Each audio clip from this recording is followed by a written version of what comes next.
Bismillahirrahmanirrahim. Assalamualaikum warahmatullahi wabarakatuh. Alhamdulillah wassalatu wassalamu ala rasulillah habibina sayyidina Muhammad bin Abdullah wa ala alihi wa ashabihi wa mawalah, amma ba'd. Anak-anakku dimanapun kalian berada, khususnya yang lagi di rumah ini ya, memulai belajar sekarang, belajar sholat ya, mulai belajar sholat. Nah, insya Allah ini sholat, dan tentu di dalam masalah sholat ini semuanya harus peduli dan nomor satukan. Jangan kalah dengan yang lainnya, urusan kita dengan Allah ya.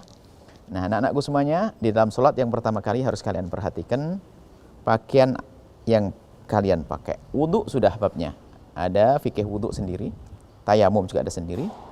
Yang harus kalian perhatikan pakaian. Untuk anak laki-laki semuanya, siswa-siswa, nah, kalau kalian pakai imamah atau topi atau kopiah, pastikan jidatmu ini adalah terbuka untuk sujud nanti. Jadi harus terbuka untuk sujud. Kalaupun ada yang misalnya, tapi kalau tertutup semuanya tidak sah. Asalkan harus ada bagian jidat yang betul-betul akan nempel ke tempat sujud. Ini perhatikan. Kalau imamahnya sampai ke sini nggak sah, karena menutupi jidat untuk sujud. Kemudian juga ini harus dibuka, ini harus dibuka. Kemudian ini persiapannya dulu sebelum sholat. Upayakan sarungmu atau celanamu itu di atas mata kaki, itu kesunnahan. Sebab di sana ada yang mengatakan haram. Tapi yang bijak adalah kalian tinggikan, yang adalah mendapatkan kesunahan. Ini kaum yang anak laki-lakiku, santri-santri. Adapun anak putri ke bawah semuanya, ketutup. Ini di atas mata kaki.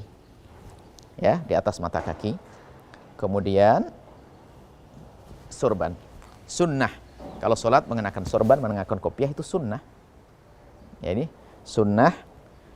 Nah, sorban itu nanti hati-hati, di saat sujud tidak boleh kita sujud di sorban, karena ini bergerak bersama gerakan kita.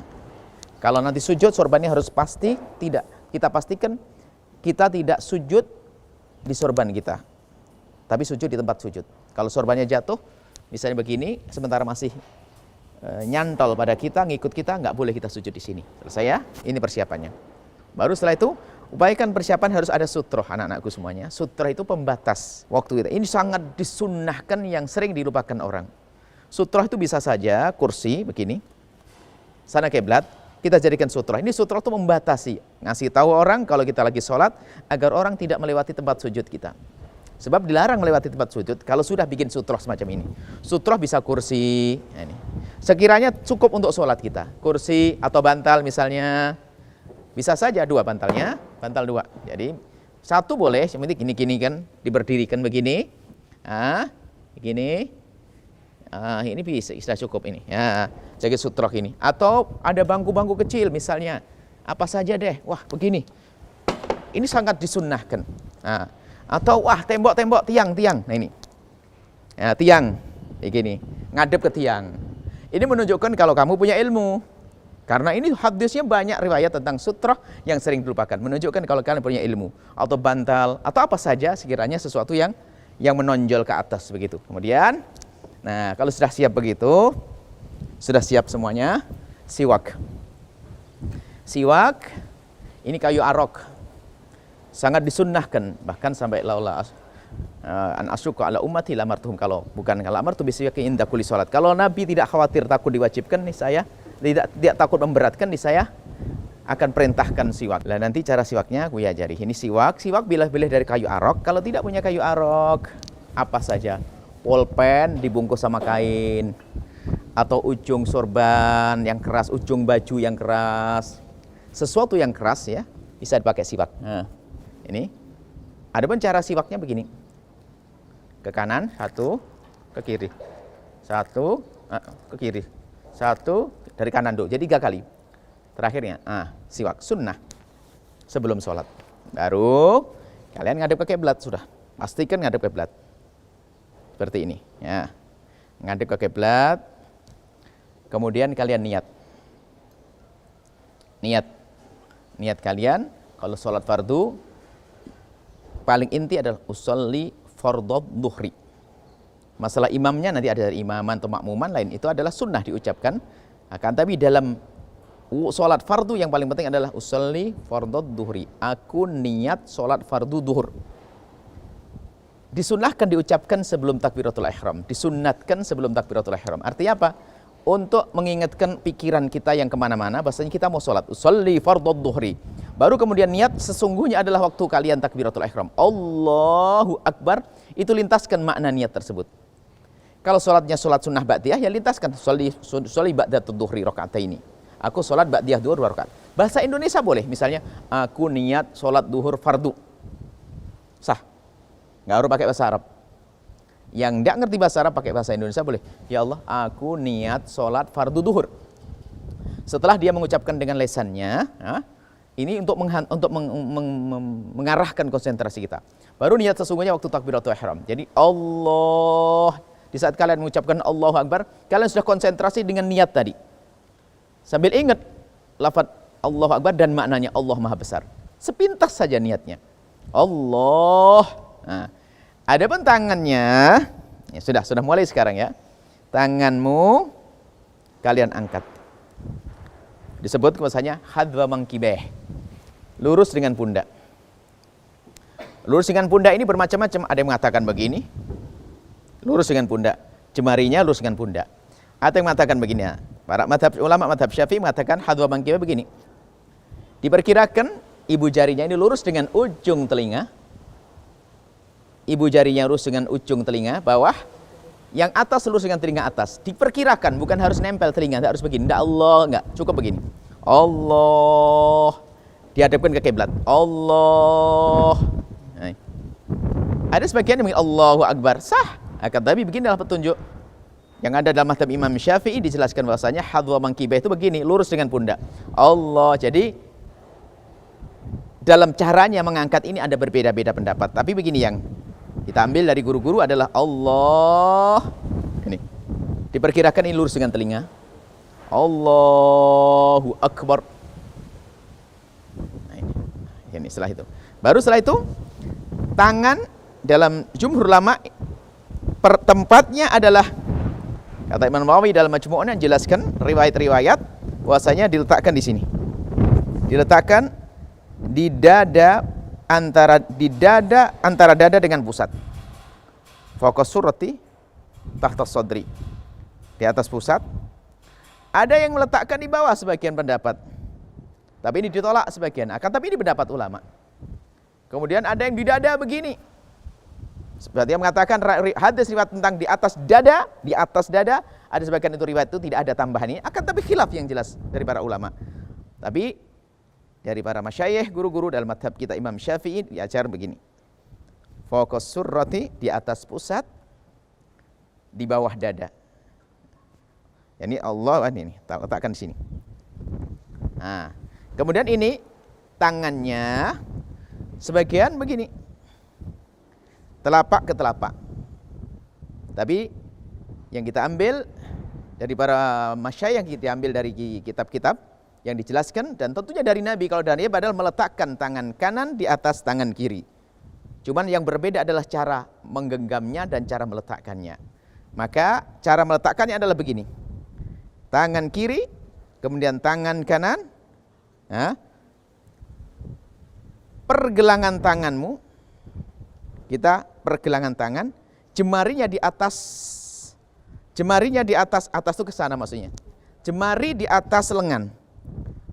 Perut jemari dengan kelingking adalah menggenggam. Rusuh ini adalah ko ini pergelangan. Nah, pergelangannya di sini. Seperti ini. Ya. Seperti ini. Jadi ini adalah, adapun kalau ada begini juga sah, kalian tidak perlu terlalu pusing-pusing ya. Bahkan sebagian mazhab begini ada. Tidak harus pakai begini, ini adalah khilaf, kita harus paham. Tapi yang kita ambil dari guru-guru adalah seperti itu. Allahu Akbar. Selesai. Baik, kemudian kalian setelah itu baca doa iftitah. Bunyinya adalah kabira walhamdulillahi katsira sampai selesai. Kemudian kalian baca Fatihah dan jangan lupa bismillah adalah bagian dari Fatihah. Bismillahirrahmanirrahim. Sampai selesai waladhdallin. Amin. Setelah selesai, disunnahkan kamu membaca surat Quran apa saja. Baru setelah itu kamu rukuk. Rukuk ya. Rukuk itu begini, nak. Rukuk itu bukan harus. Sunnahnya adalah pundakmu benar-benar rata, seolah-olah kalau mau diletakkan nampan atau apa saja di atasnya akan bisa. Jadi itu. Nah, ini diupayakan. Jadi lurus, bukan seperti gini kayak binatang, bukan kok betul gini, tapi dan idealnya adalah untuk orang normal adalah tangan ini, rohah ini, telapak tangan ke rukbata ini, ke lutut. Dan itu enak, memang ringan. Iya, jangan lupa tadi Buya mengingatkan untuk posisi kaki ya kembali. Posisi kaki waktu berdiri itu adalah ini, antara kakimu dengan kakimu qadra shibrin kurang lebihnya.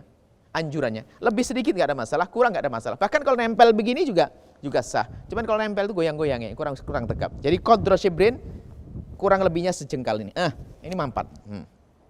Lalu rukuk tadi ya, setelah rukuk baca doa rukuk. Baca rukuk. Ini lurus. Seolah-olah ini bisa diletakkan sesuatu di atas pundak kita. Normal, kalau ternyata mohon maaf, ada yang sakit pundak, punggung nggak bisa bungkuk, semampunya. Misalnya begini ya segitu nggak apa-apa. Sakit mungkin. Kemudian setelah rukuk, i'tidal. I'tidal mengangkat tangan lagi. Jadi mengangkat tangan disunnahkan itu adalah waktu takbiratul ihram, waktu rukuk, waktu i'tidal, waktu sujud. 4. Waktu takbiratul ihram, waktu rukuk, i'tidal ini waktu i'tidal. Sami Allah liman hamidah sunnah. Kemudian setelah sami Allah baca doanya. Baru itu sujud. Nah, waktu sujud Allahu Akbar sunnah. Allahu Akbar. Sujud. Setelah sujud, lah di dalam sujud ini. Sujudmu hati-hati. Waktu sujud. Nah, di dalam sujud madhab Syafi'i dahulukan lututmu. Gini. Berbeda madhab Malik, kita madhab Syafi'i mendahulukan lutut. Lutut jatuh dulu baru tangan. Ya, gini ya. Lah ini untuk laki-laki gagah. Gagah. Perempuan merapat gini. Kalau laki-laki gagah begini. Nah, ini ya. Sujud. Nah, ini jidat harus menyentuh. Kemudian waktu sujud, lihat. Sujud dengan 7 anggota. Jidatmu, telapakmu nggak begini. Gini nggak sah nanti. Atau gini nggak sah. Ini. Nah. Kaki harus nempel. Kakinya nempel. Misalnya sujud begini. Nggak boleh waktu sujud, kemudian diangkat begini, nggak sah. Harus ini. Dan tidak harus menghadap ke kiblat gini, semampunya begini. Kalau bisa begini memang. Jadi jemari kaki menghadap ke kiblat kalau bisa.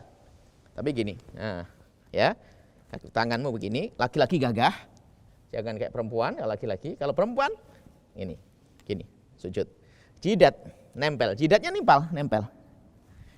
Jidat, nah, dianjurkan kalau bisa hidung, tapi tidak wajib. Hidung boleh nempel. Hidung bisa nempel, kalau bisa ditempelkan hidungnya juga. Tapi tidak harus. Kalau seandainya hidungnya tidak nempel, sah. Yang penting jidatnya ini. Jidat, 2 tangan, lutut.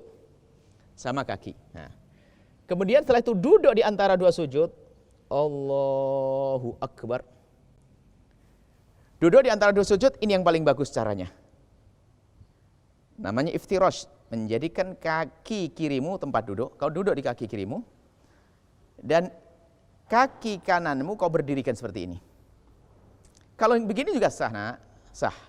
Cuman ini lebih bagus selagi masih ada bisa dihadapkan kiblat, dihadapkan. Tapi jangan dipaksa. Ada sebagian yang sudah sepuh nggak bisa, ya semampunya gini juga nggak apa-apa kok. Nah, ini yang pertama. Kemudian ada lagi duduknya begini, mungkin ada dalam keadaan tertentu susah, begini juga sah. Namanya eka ini. Jadi di antara 2 sujud bisa begini. Cuman yang paling bagus tadi begini. Yang punya sesuatu mungkin sakit atau mungkin celananya takut robek atau bagaimana. Jadi begini, sah. Baru sujud lagi. Sujud lagi. Sujud, baru berdiri. Nah, ingat. Waktu berdiri, kalau habis sujud langsung berdiri, maka di sini tidak disunatkan mengangkat tangan lagi. Ingat, kapan berdiri dari sujud, kok ada sujud langsung berdiri, rakaat yang pertama berarti, langsung berdiri tidak disunatkan kamu mengangkat tangan. Begini. Allahu Akbar, tak begini. Allah, misalnya begini. Habis sujud, kalian berdiri. Allahu Akbar begini. Tapi kalau rakaat yang kedua, sholat duhur rakaat kedua, habis sujud, kamu kan tasyahud. Tasyahud awal, tahiyat awal. At-tahiyatul barakatuh, sholatu thayyibatullah. Lah kalau tasyahud, habis tasyahud awal, ini langsung aja, anggap saja kita suruh rakaat yang kedua. Sekalian kita ajar tasyahudnya. Setelah rakaat kedua sama ini. Rakaat kedua sama, caranya berdiri. Baik, kita sempurnakan saja. Ini masih rakaat pertama, berdiri ya. Sebelum tasyahud, rakaat pertama berdiri. Kalian berdiri sama Allahu Akbar. Kembali lagi. Baca bacaan seperti surat Al-Fatihah, bismillahnya dibaca. Kemudian setelah itu membaca surat disunahkan, enggak pakai surah pun sah. Jadi waladhdallin amin sudah. Kemudian rukuk lagi. Setelah waladhdallin amin baca surat kalau bisa, rukuk lagi. Rukuk seperti tadi sama kasusnya. I'tidal. Rukuknya begini. Allahu Akbar. Sami Allahu liman. Baru setelah itu sujud. Nah, sujud lagi-lagi begini. Allahu Akbar. Tadi lupa. Setelah sujud berdirinya tangan dulu. Jadi nanti kita contoh. Jadi habis sujud tadi rakaat yang pertama tadi kelewatan nggak apa-apa diulang-ulang. Jadi habis itu kalau mau berdiri tangannya diangkat dulu baru. Gini. Jadi tangannya diangkat dulu, bukan begini. Nah, tapi tangan diangkat dulu. Tangan diangkat dulu begini. Makanya Buya ingatkan dari ini, jangan sampai ini sujud di sini. Misalnya apa? Kotor mau tak sujud pakai ini nggak sah. Gini, nggak sah. Kalau mau sujud di, misalnya ternyata lantainya kotor kan tidak najis, becek dan sebagainya, kamu lepas saja sekalian. Boleh sujud di sini. Karena ini sudah nggak bersambung dengan kamu. Langsung sujud boleh. Nah, kalau enggak ya itu tadi. Kalau masih dipakai, jangan sujud di sini. Nah, waktu berdiri dari rakaat pertama tadi, waktu berdirinya tangan dulu. Kemudian begini, kaki. Nah, Allahu Akbar tadi. Nah, kemudian setelah itu, kemudian rukuk lagi. Setelah rukuk, i'tidal lagi, sami Allahu liman hamidah. Sujud lagi rakaat yang kedua tadi. Habis sujud rakaat yang kedua, sujudnya 2 kali. Setelah sujud 2 kali baru tasyahud kan? Tasyahud awal. Ini tasyahud awal. Nah, ini. Posisinya begini. Ini bagi orang yang bisa ya nak ya, yang normal yang bisa. Kalau mungkin ada orang sakit, kakinya sakit nggak bisa begini, gini boleh. Atau mungkin sakit harus gini sila boleh. Sakit. Jangan dipaksain harus dengan cara semacam itu. Nah, tapi itu kalau bisa. Sunnahnya namanya iftirash seperti ini. Ini pun kalau bisa. Kalau nggak bisa, sudah sakit misalnya kakinya mungkin karena nggak pernah atau sudah sepuh harus gini ya, sudah lepas gini, nggak apa-apa ini. Tasyahud lah ini. Kemudian dalam tasyahud kaki kirimu di paha, tangan kirimu di paha kiri, tangan kamu di paha kanan. Sini. Nih. Kemudian posisi tanganmu begini. Semuanya kamu genggam kecuali 2 yang tidak kamu genggamkan. Telunjuk sama jempol. Dari awal tasyahud. Hanya diturunkan dulu. Diturunkan. Baru setelah nanti baca asyhadu alla ilaha illallah diangkat. Dalam mazhab Syafi'i diangkat sekali tok, tidak usah digerak-gerakkan. Di sana ada mazhab lain, mazhab Malik digerak-gerakkan, itu urusan para ulama ini, mereka hebat semuanya, orang ulama. Cuman dalam mazhab Syafi'i, kamu angkat sekali asyhadu alla ilaha illallah wa asyhadu anna Muhammad Rasulullah, biarkan terus begini. Ibu jarimu di sini. Lurus di bawah jari telunjuk ini. Asyhadu alla ilaha illallah wa asyhadu anna Muhammad Rasulullah. Allahumma shalli ala sayyidina. Sampai selesai. Kemudian kalau memang tasyahud akhir menjelang salam, langsung saja salamnya. Nah, kalau ini tasyahud yang pertama ya. Untuk tasyahud yang terakhir, berarti kalian kalau sholat maghrib rakaat yang ketiga lah. Tasyahud yang terakhir itu, tasyahud akhir itu yang duduk sebelum salam, kakinya begini nak. Nah, diupayakan. Kaki kirinya masuk di bawah betis kanan, masuk sini. Ini pun kalau bisa, kalau nggak bisa ya, sudahlah. Ini juga nggak apa-apa. Ini. Nah, itu sama posisinya tangannya begini, kayak tadi. Sampai fil alamina innaka hamidum majid. Kemudian sampai doa. Allahumma inni a'udzubika min adzabil qabri wa min adzabin nar wa min fitnatil mahya wa mamati wa min fitnatil masiihid dajjal. Doa-doa. Setelah assalamualaikum warahmatullah. Assalamualaikum warahmatullah. Ini selesai salatnya. Disunahkan setelah membaca zikir ya. Itu insyaallah. Adapun rukun qaulinya, ucapan-ucapannya nanti bisa diambil khusus ya nak ya, dari rekaman-rekaman khusus atau dari bacaan khusus. Itu gerakan-gerakannya ya, dan kamu yang yakin dengan gerakan ini. Kalau memang ada orang berbeda, memang dalam hal ini ada perbedaan ulama, tapi tolong ini dulu ya, sholatnya sudah selesai ya, beres ya, insya Allah. Tadi kesunahan-kesunahan jangan lupa, sunahan-sunahan. Kemudian setelah itu baca zikir. Nah, kalau kamu jadi imam sebagai seorang laki-laki, kalau kamu imam karena laki-laki dan makmummu juga laki-laki, maka bagi imam disunnahkan pindah posisinya. Begini, makmum dijadikan di sebelah kanannya, kiblat di sebelah kirinya. Kita bisa melihat makmum, menghargai makmum, dan ini kebiasaan Nabi menghadap ke jamaah. Kemudian sebelah kirinya kiblat, baca ini, zikir. Lalu setelah itu doa, menghadap ke kiblat lagi. Allahumma, dan selesai. Seperti itu anak semuanya. Ini gambarnya tentang sholat dulu ya. Baik, semoga bermanfaat. Semuanya harus benar sholatnya. Tinggal bacaannya nanti tolong bacaannya diikuti, ada video khusus tentang bacaan sholat. Waktu takbiratul ihram, waktu ruku, waktu berdiri, waktu ruku, sujud, ada semuanya. Insya Allah ya, belajar yang benar anak-anakku ya, belajar sholat. Dan jangan ragu ini ilmu. Kalau memang ada perbedaan, Buya sampaikan pada semuanya. Ulama 4 madhab sering berbeda, tapi tujuannya sama, nggak ada permusuhan. Makanya berbeda. Kalau ada yang berbeda tidak perlu saling mengolok, tidak saling mencela. Akan tapi yang harus kita yakini, ilmu yang kita dapat dari guru kita adalah yang benar. Dan kita tidak usah ragu, nggak usah bingung. Oh, orang kok begini? Ada gerak-gerakan, ikut gerakan. Oh, jangan ikut-ikut. Oh, kamu madhab Syafi'i kok. Semuanya gerak-gerakan, biarkan. Semua orang di Mekah menggerakkan, biarkan. Kita kan ikut madhab ulama kita. Mereka tidak ikut kita, nggak ada masalah. Maka dari itu nak ya, banyak perbedaan. Kemudian nanti ada waktu sholat subuh, sunnah kunut. Kalau sholat subuh, ada kunut. Kunut itu adalah setelah sholat subuh dalam madhab Syafi'i, setelah rukuk, waktu i'tidal di rakaat yang kedua. Setelah rukuk, sami'allahu liman hamidah, doa rukuk selesai, baru doa kunut. Allahumma hdini. Kalau jadi imam, Allahumma hdina. Mengangkat tangan, seperti biasa. Doa. Allahumma hdina fiman hadait, Allahumma hdini fiman hadait. Ya, ini sunnah.